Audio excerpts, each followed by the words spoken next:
30만 명이 화장실 6개를 함께 써야 했습니다. 음식을 실어 나르던 트럭은 현장에서 불타버렸습니다.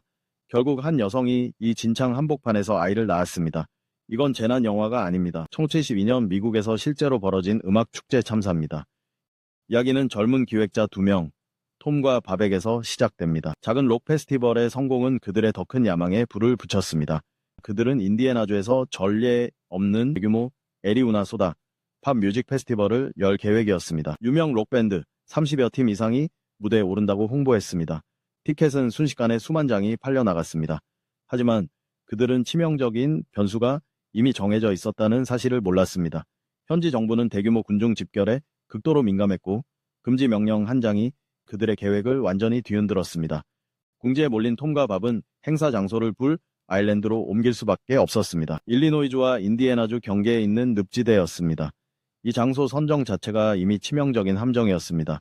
그곳은 일리노이주 관할이었지만 유일한 진입로는 금지령이 내려진 인디애나주에 있었습니다. 음악 축제가 시작되기 운틀 전부터 이미 재앙의 서막이 올랐습니다.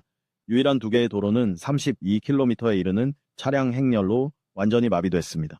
관객들은 차를 버리고 걸어서 이동해야 했습니다. 아수라장이 된 도로에서는 식수보다 불법 약물이 더 쉽게 돌았습니다. 많은 사람들은 현장에 도착하기도 전에 이미 정신이 몽롱한 상태였습니다. 더 어처구니 없었던 건 경비였습니다. 톰과 밥이 고용한 인원은 보안관보 3명뿐이었습니다. 단 3명이 곧 밀려들 수십만의 광란한 군중을 감당해야 했습니다. 질서 유지는 사실상 불가능한 일이었습니다. 결국 음악제가 시작된 당일, 상황은 완전히 통제 불능에 빠졌습니다. 주최 측은 검표조차 할 수 없어 사실상 통제를 포기했습니다. 티켓은 휴지 조각이 되었고 축제는 무질서한 무료 광란으로 변했습니다. 소문이 퍼지자 더 많은 사람들이 몰려들었고 결국 인원은 30만 명에 육박했습니다. 하늘마저 그들에게 자비롭지 않았습니다. 폭우는 무대를 물바다로 만들어버렸습니다. 고인물은 발목까지 잠길 정도였습니다. 빗물에 그대로 노출된 전원 콘센트에서는 위험한 지직거림이 새어나왔습니다.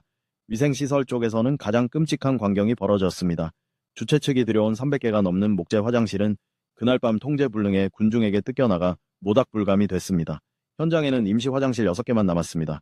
수십만 명이 병이 6칸을 놓고 다퉜으니 결과는 뻔했습니다. 사람들은 아예 최소한의 문명마저 내던졌고 야영지 전체와 옆에 와바시강은 노천 화장실이자 목욕탕으로 변해버렸습니다.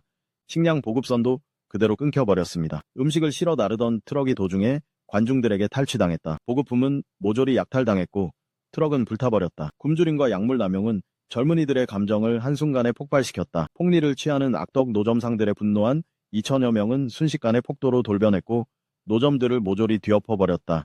정작 핵심이 되어야 할 음악 공연은 완전한 사기극으로 전락했다. 당초 예정됐던 유명 밴드들 대부분은 모습을 드러내지 않았다. 일부는 애초에 섭외조차 하지 않았던 그저 홍보용 미끼였다. 나머지 일부는 현장의 무정부 상태를 전해 듣고 공연을 직전에 취소했다. 록 슈퍼스타 로드 스튜어트의 매니지먼트 팀은 헬리콥터를 타고 행사장 상공을 한 바퀴 돌며 눈앞에 아수라장을 확인하자마자 조종사에게 바로 회항을 지시했다. 다음 날 혼란은 절정에 이르렀다. 한 임신부가 현장에서 갑자기 산통을 시작해 헬리콥터로 긴급 이송됐다. 굶주린 관중들은 배를 채우기 위해 인근 농장주의 소 한 마리를 잡아버렸다. 한 명은 약물 과다 복용으로 숨졌다. 또 다른 한 명은 흐린 강물에 빠져 익사했다. 축제가 끝날 무렵 광기에 휩싸인 군중은 불을 질러 메인 무대를 태워버리며 이 황당한 소동에 막을 내렸다. 사건 이후 주최 측은 20만 달러에 달하는 막대한 손실을 떠안았고 무려 9년에 걸친 소송전에도 휘말렸다. 이 음악제가 서서히 붕괴해간 혼돈의 현장이었다면 7년 뒤 벌어진 한 공연은 죽음이 훨씬 더 빠르고 참혹하게 닥칠 수 있음을 보여줬다.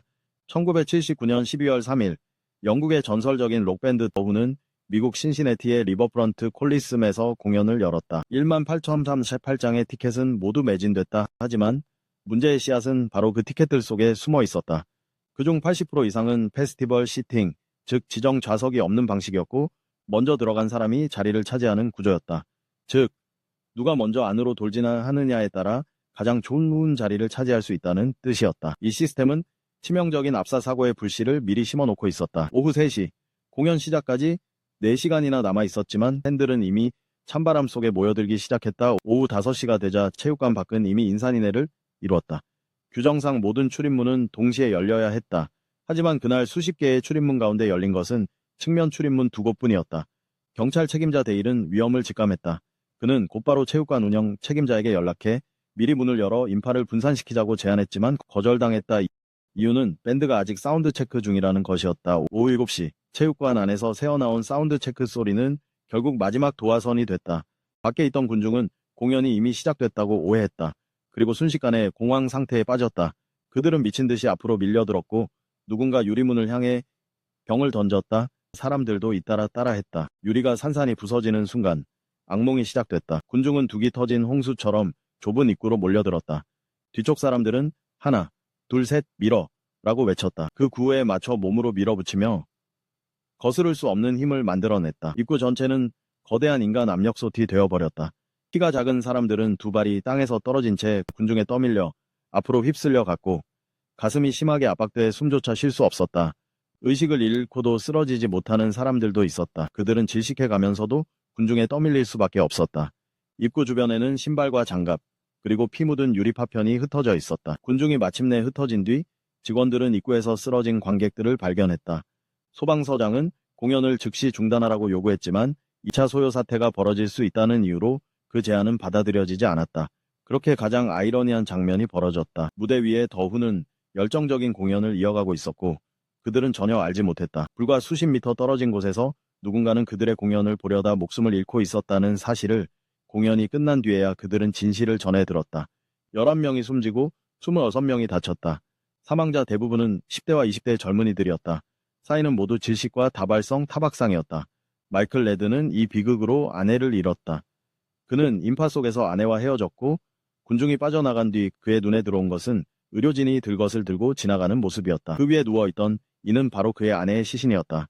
사고 이후 신시내티시는 곧바로 금지 조치를 내렸고 선착순 자유석, 즉 페스티벌 시팅 판매 방식을 전면 금지했다. 이 금지 조치는 무려 24년간 이어졌다. 동시에 시 정부는 더 엄격한 보안 대책과 입장 절차를 마련했다. 결국 모든 열광과 열기는 안전 위에서만 성립할 수 있다. 목숨이 사라진 뒤에는 아무리 위대한 음악도 비명만 남기기 때문이다.